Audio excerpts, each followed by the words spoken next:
దేవునికి స్తోత్రము, దేవదేవునికి వందనములు. ప్రభు అయినటువంటి యేసుక్రీస్తు నామములో మీ అందరికీ శుభములు తెలియజేస్తున్నాను. ప్రియమని సహోదరి సహోదరులారా, మీరందరూ కూడా దేవుని యొక్క ఉన్నతమైన నామములో బాగున్నారని నేను నమ్ముచున్నాను. ఈ దినాన్న దేవుని యొక్క వాక్యం సెలవుస్తుంది. బైబిల్ గ్రంథములో దేవుడు మనందరి కొరకు రాయిపించినటువంటి ఒక తండ్రికి 5 కుమార్తెలు ఉన్నారు. మనం ఇంతకుముందు విన్నాము, అనేక మంది సేవకుల ద్వారా బైబిల్ గ్రంథంలో దేవుడు రాయించాడు. నూతన నిబంధనలో ఫిలిప్పు గారికి 4 కుమార్తెలు, వారు కన్యకలు, వారు ప్రవచించేటువంటి ఆ భాగ్యాన్ని దక్కించుకున్నారు. ఎంత గొప్ప భాగ్యం అండి! దేవుని యొక్క పరిచర్యలోను, దేవుని యొక్క ప్రవచనాన్ని ప్రవచించేవారుగా, కన్యకలుగా దేవుని యొక్క పనిలో ముందుకు కొనసాగేవారుగా ఫిలిప్పు గారి యొక్క కుమార్తెలు 4 ఉన్నారు. అట్టి రీతిగా వాడబడ్డారు వారు. ఈ దినాన పాత నిబంధనలో చూసుకున్నట్లయితే దేవుడు 5 కుమార్తెలు తన యొక్క తండ్రి యొక్క వంశాన్ని నిలబెట్టాలి, తన యొక్క తండ్రి యొక్క పేరు మాసిపోకూడదు, మర్చిపోకూడదని వారు నిలబడ్డారు. 5 కుమార్తెలు కూడా. ప్రియ సోదరి సోదరులారా, ఈ దినాల్లో కావచ్చు, ఆ దినాల్లో కావచ్చు, ఆ దినాల్లో అయితే ఇంకా భయంకరం కదా. మనం ఒక 20 సంవత్సరాలు, 30 సంవత్సరాలు, లేకపోతే ఒక 50 సంవత్సరాలు వెనక్కి వెళ్ళినట్లయితే, ఆలోచించినట్లయితే, ఆ పరిస్థితులు కనుక మనం గమనించినట్లయితే, స్త్రీకి ఆ దినాల్లో విలువ లేదు కదా. ఏదో ఉపయోగించేటువంటి ఒక వస్తువుగానే చూసేవారు కానీ, ఇంటికి ఇల్లాలు దీపం, ఇదిగో దేవుని యొక్క వాక్యం సెలవుస్తుంది కదా, శరీరంలో ఒక అర్ధ భాగం స్త్రీ కదా, అందుకే అర్ధాంగి. మరి అటువంటి స్త్రీకి ఆ దినాల్లో కానీ, ఈ దినాల్లో కూడా ఇంకా అక్కడక్కడ స్త్రీకి విలువని ఇవ్వకపోవటం ఎంత దౌర్భాగ్యం, భయంకరమైన స్థితి అండి. ఈ దినాలు ఇంకా కూడా అనేక మంది స్త్రీలని చిన్న చూపు చూడటం, భయంకరంగా వారి ఎడల ప్రవర్తన చూపించడం కూడా జరుగుతూనే ఉంది. కానీ దేవుడు అందరిని కూడా ఒకే విధంగా చేశాడు. స్త్రీ అయిన పురుషుడే ఒక తల్లి కింద స్త్రీ మూర్తి మనల్ని ఆదరిస్తుంది. ప్రభు అయినటువంటి యేసుక్రీస్తు వారు కూడా ఎంత పాపినైనా సరే అమ్మా అని పిలిచాడు. అదండి దేవుని యొక్క ఉన్నతమైనటువంటి స్థితి. అది మనం లేదు, మన బ్రతుకు సరిగ్గా ఉండదో ఎదుటివారి గురించి మనం మాట్లాడతాం. మన కంటిలో ఉన్నటువంటి దూలాన్ని మనం చూసుకోము, కానీ ఎదుటివాడి కంటిలో ఉన్నటువంటి నొలుసుల్ని మనం చూస్తూ ఉంటాం, పాయింట్ చేస్తూ ఉంటాం. నేను ఏ విధంగా ఉన్నాను, ఏ విధంగా జీవిస్తున్నాను అది చూడం, కానీ ఎంతసేపు ఎదుటోడి మీదే, వాడు ఎలా బ్రతుకుతున్నాడు, ఇవే కానీ మనల్ని మనం పరీక్షించుకోవట్లేదు. ప్రియ సోదరి సోదరులారా, అటువంటి పరిస్థితులు ఉన్నటువంటి సమయాల్లో స్త్రీకి విలువ లేదు. అసలు స్త్రీని జనాభా లెక్కల్లో లెక్కించేవారే కాదు. మోషే గారి కాలంలో పురుషుల్నే, తండ్రి చనిపోతే పురుషులదే వంశము వచ్చేది, అంతే కదా. తండ్రి చనిపోతే ఆ ఇంటి పేరు నిలబెట్టేది ఎవరో, కుమారుడు ఉంటే కుమారుడు, వాడి పేరు అలాగలాగా తరతరాలు, లేదంటే వాళ్ళ ఇంటి పేరు ఇంక లేదు, మాసిపోవటమే. కానీ 5 కుమార్తెలు తన యొక్క తండ్రి పేరు మాసిపోకూడదు.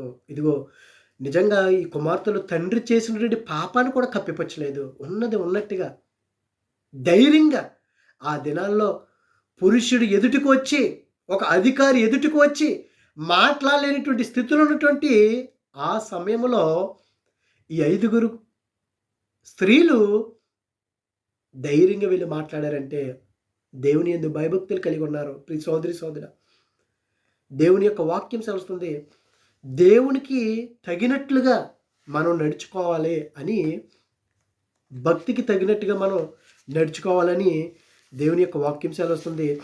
మనము ఆ విధంగా మనం నడుచుకోగలుగుతున్నామా లేదా ఒక్కసారి మనం ఆలోచించుకోవాలి. ప్రియ సోదరి సోదరులారా, ఈ 5 కూడా నిజంగా దేవునికి దగ్గరగా ఉన్నారు. భక్తి గలవారమని మనం చెప్పుకునేటువంటి స్త్రీలుగా కాదు ఉంటాం కాదు మనం. అట్టి రీతిగా మనం నడుచుకోవాలని దేవుని యొక్క వాక్యం మనకి తెల్లంగా మనకి చూపిస్తుంది. ఈ 5 కూడా చూడండి, వారు సంఖ్యాకాండము 27 అధ్యాయంలో చూస్తే, అప్పుడు యోసేపు కుమారుడైన మనష్షే, యోసేపు సంతతి మనష్షే వంశస్థులలో సెలోపెహాదు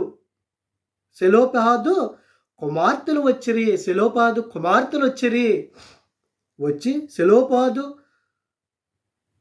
హెసెరు కుమారుడు గిలాదు మనవుడును మాకీరు ముని మనవుడునైన ఉండెను. అతని కుమార్తెల పేర్లు, ఇదిగో సెలోపేదు యొక్క కుమార్తెల పేర్లు మహాల, నోయ, హొగ్ల, మిల్కా, తిర్సా అనునవి 5 కుమార్తెలండి. నిజంగా ఆ దినాల్లో కూడా స్త్రీలు కుమార్తెలే వారికి ఆస్తి. కానీ ఈ దినాల్లో మనం మగబిడ్డే కావాలి మమ్మల్ని తరివేయాలని అనేక మంది మగవారు ఉన్నారు కదా. ఆస్తి ఇవ్వకపోతుంటే తల్లిదండ్రులే చంపేస్తున్నారండి. ఎంత భయంకరం అండి. ఒక 2 రోజుల కిందట కూడా చూసుకుంటే, మరి ఆస్తి కోసమో మరి దేనికోసమో తెలియదు, ఒక సొంత తమ్ముడే అక్కని చంపేశాడంటే ఎంత భయంకరమైన పరిస్థితి అండి. ఎటువంటి పరిస్థితుల్లో మనం జీవిస్తున్నాం? మనకి ఏమి బోధపడుతుంది? లోకాన్ని చూసి మనం ఏమి నేర్చుకుంటున్నాం? స్కూల్కి వెళ్తున్నారు, కాలేజీలకు వెళ్తున్నారు, యూనివర్సిటీలకు వెళ్తున్నారు, ఏమి నేర్చుకుంటున్నారండి? ఒకరినొకరు కొట్టుకుంటామా? ఒకరినొకరు చంపటమా? ఆ విధంగా అయిపోయారు. అయ్యో మగ బిడ్డ పుట్టలేదు.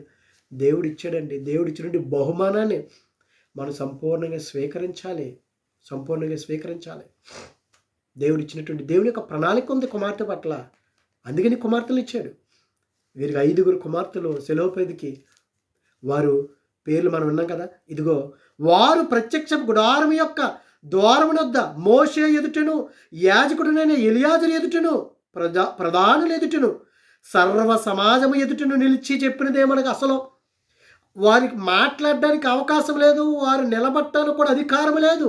అయినా సరే ధైర్యముగా ఒక మంచి పని చేయటానికి మనం భయపడవసరం లేదండి. దేవుని ముందు పెట్టుకుని మనం ముందుకు వెళ్ళిపోవాలా. ఒక మంచి పని చేస్తున్నప్పుడు సాహసం చేయాలి. ఈ 5 కుమార్తెలు కూడా మోషే ఎదుటను, ఇదిగో ఎలియాజరు ఎదుటను, ప్రధానులు ఎదుటను, సర్వ సమాజం ఎదుట నిలిచి చెప్పింది ఏమనగా, మా తండ్రి సెలోపేదు ఎదుటను నిలిచి మా తండ్రి అరణ్యములో మరణమాయను, అరణ్యంలో చనిపోయాడు. కానీ ఈ తండ్రి, ఈ సెలోపేదు, ఈ 5 కుమార్తెల యొక్క తండ్రి అరణ్యంలో చనిపోయాడు. కానీ ఎవరి మూకలో చేరలేదు, కోరహుతో కలవలేదు. కోరహుతోటి కలిసి ఏం చేశాడు కోరహు? మోషేకిని అహరోనికి ఎదురు తిరిగి, మీరేనా పరిశుద్ధులు? మీరే సేవ చేయాలా? మేము చేయకూడదా అని ఇదయ్యాడు. దేవుడు మనకి వాక్యం చెప్పే అవకాశం నీకు ఇచ్చాడు. దేవునికి స్తోత్రం. చెప్పు, నీతిగా న్యాయంగా వాక్యం మీద నిలబడి మాదిరికరంగా జీవిస్తూ మనం వాక్యాన్ని బోధించాలి. లేకపోతే మనకు 2 శిక్షలు పడిపోతాయి. వాక్యం చెప్పేవాళ్ళకి, వినేవాడికి నీకేంటి? అలాగంటావు, వదిలేస్తావు. కానీ చెప్పేవాడికి చాలా జాగ్రత్తగా ఉండాలి. చెప్పటం ప్రాముఖ్యం కాదు, వాక్యం. ఈ దినాలు అనేక మంది మంచి మంచి వాక్యాలు చెప్తారు. చెప్పటం కాదు ప్రాముఖ్యం. ఎవడైనా సరే చెప్తాడు వాక్యం. కానీ సత్యం, ఆ సత్యంలో నిలబడాలి. మనం సత్యాన్ని బోధించాలి, ఆ సత్యంలో మనం జీవించాలి, వాక్యంలో మనం జీవించాలండి. వాక్యం నేను ఏదైతే చెప్తున్నాను, నువ్వు బోధిస్తున్నట్టు నీకు బోధించుకోవా అంటున్నాడు దేవుడు, ప్రభువు. నువ్వు దొంగతనం చేయకూడదు, వ్యభిచారం చేయకూడదు, నరహత్య చేయకూడదు అంటున్నాడు. చూపులు చూడకూడదు. నేను బోధించి నేను చూస్తే ఇంకేంటి ఉపయోగం ఉంది? 2 శిక్షలు పడిపోతాయి నాకు. నేను ఏదైతే బోధిస్తున్నానో మొట్టమొదటిగా నేను చాలా జాగ్రత్తగా ఉండాలి. లేకపోతే నాకు విలువ ఎక్కడ ఉంటుంది? ముందు నరకానికి వెళ్ళిపోతాం. అట్టి విధంగా ఉండకూడదంటే, నువ్వు వాక్యం ఏదైతే చెప్తున్నావో దాని మీద నువ్వు బలంగా నిలబడి ఉన్నట్లయితే దేవుడు నిన్ను స్థిరపరుస్తాడు, దేవుడు నడిపించుకుంటాడు. ఎవరేమనుకుని వెనకాల ఎన్ని గోతులు తీసినా మన దేవుడు గొప్ప దేవుడు. ఈ కోరహు కూడా 250 మందిని వేసుకొని మీరైనా పరిశుద్ధులు. వారికి ఏమిచ్చారు? ఇదిగో దేవుని యొక్క సన్నిధిలో ఉపకరణములో తొడటమా, కడగటమా, చేపలు ఏదైతే అది వాళ్ళు స్వల్పంగా చూస్తున్నారు. స్వల్పంగా చూశారు కాబట్టే కొంతమంది చూడండి దేవుని సేవ చేస్తారు. పెద్ద పెద్ద పదవులు కావాలి వాళ్ళకి. పదవి లేకపోతే ఆడు దేవుని సన్నిధిలోకి రాడు. పొగడాలి. ఎవరికి కావాలండి ఈ పదవులు? ఈ లోకంలో శాశ్వతమా? కానీ దేవుని ఎదుట గనక మనం నీతిమంతులుగా నిలబడితే, న్యాయంగా జీవిస్తే, సత్యం అంటే ఎవరు? ఆయనే. ఆయన యందు మనం నిలబడినట్లయితే ఆయన ఇస్తాడండి అక్కడ. ఇవి కాదు, క్షయమైపోయినటువంటి కాదు, అక్షయమైనటువంటివి, శాశ్వతమైనటువంటివి మనం కోరుకోవాలి. అవి ప్రభు దగ్గరే ఉంటాయి. 250 మంది తీసుకుని కోరహు ఇదిగో మోషే మీదను అహరోను మీదను ఎదురు తిరిగాడు. మనకు తెలుసు కదా ఇది ఆ వాక్యం. కర్రలు తీసుకుని వస్తారు 12 గోత్రాల వాళ్ళు. ఎవరిది చిగురిస్తుంది? అహరోనుదే చిగురిస్తుంది. చిగురించిన కర్ర. కానీ మా తండ్రి అరణ్యములో మరణించాడు. అతడు కోరహు సమూహములో అనగా యెహోవాకు విరోధముగా కూడిన వారి సమూహంలో ఉండలేదు. ఎప్పుడు కూడా దేవునికి విరోధంగా మనం జీవించకూడదు. దేవునికి ఏది విరోధం? పాపం, సాతానుడు. జీవించకూడదు దేవునికి అనుకూలంగా మనం జీవించాలి. ఇదిగో మా తండ్రి చనిపోయాడు అరణ్యంలో కోరహు సమూహంతో, దేవునికి విరోధముగా విరోధులతో కలిసి. ఇదిగో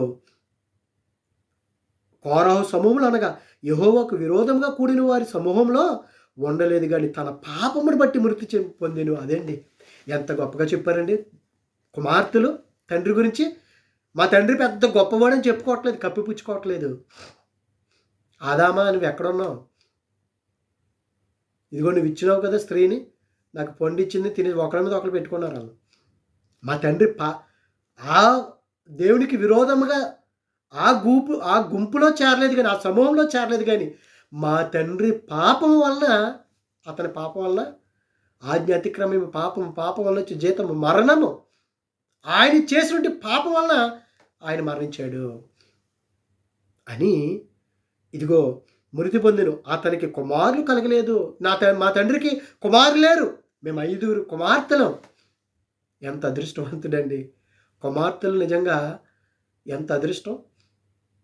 5 కుమార్తెలంటే, ఈ దినాల్లో కుమార్తెలంటే అనేక మంది అత్తలు కావచ్చు, అల్లులు కావచ్చు, మాంగారులు కావచ్చు, తల్లిదండ్రులు కావచ్చు, ఏడుపు మొక్కాలండి కుమార్తెలంటేని. వాళ్ళకు ఇప్పుడు తెలియదు. వృద్ధాప్యంలోకి వస్తారు కదా, అప్పుడు తండ్రి తరిగితే అప్పుడు తెలుస్తుంది. వాకింగ్ కూడా అలా వినరు కూడా. దేవుడు నీకు మగబడ్డి ఇచ్చాడా? దేవునికి స్తోత్రం. దేవుని యొక్క పరిచర్లో పెంచాలి మనం. బాలుడు నడవలసిన త్రోవలు వాడిని పెంచాలి. కుమార్తెనిచ్చాడా? దేవునికి స్తోత్రం. దేవుని యొక్క ప్రణాళిక ఉన్నది, మంచిది. మనం ఎవరిని కూడా అసహించుకోకూడదండి. ఆ దినాల్లో అలాగే అసహించుకున్నారు స్త్రీల్ని. వారికి విలువ లేదు. ఏదో వాడుకునే వస్తువు పక్కన పెట్టాడు, అవసరం ఉంటే వాడుకుంటూ పక్కన పెట్టాడు. వెనకాల ఉండటమే, గుడారం వెనకాల స్త్రీ అంటేనే.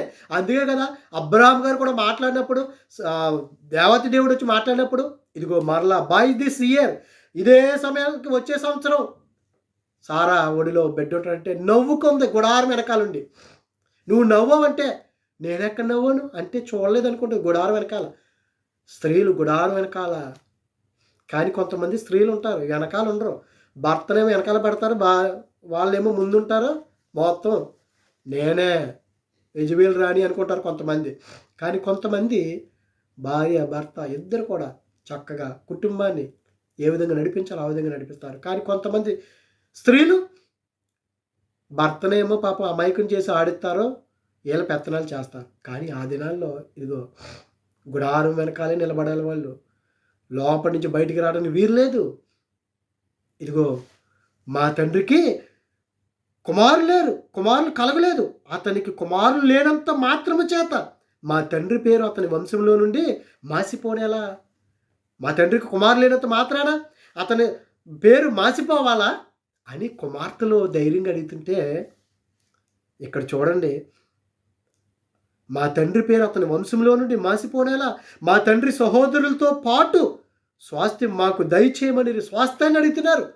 మా తండ్రికి స్వాస్థ్యం కావాలి, కుమారు లేనంత మాత్రాన అని అంటున్నప్పుడు దయచేయమని అప్పుడు మోషే వారి కొరకు అదే గనక వారి స్థానంలో మోషే గారు న్యాయకత్వం వహిస్తున్నారు. నాయకుడు, న్యాయాధిపతి. మోషే గారు ఎంత చదువండి, ఐగుప్తు సకల విద్యలు తెలిసినటువంటి వాడు. అదే మనం ఉంటే చట్టం తన పని తాను చేసుకుపోతుందని చెప్తాం మనం. తన పని తాను చేసిపోతుంది అంటాం. కానీ మోషే గారు ఎంత జ్ఞానవంతుడైన అన్నీ తెలిసినా సరే అమ్మ తన చట్టం తన పని తాను చేసుకుని వెళ్ళిపోతుంది, మీరు ఇలాగ అడగొద్దు అని అనలేదు. కానీ మోషే గారు అండి దేవుని సన్నిధిలోకి వెళ్ళి అడిగాడండి. అదండి నాయకుడు ఉండవలసినటువంటి లక్షణం. మన జ్ఞానం ఉపయోగించడం కాదు.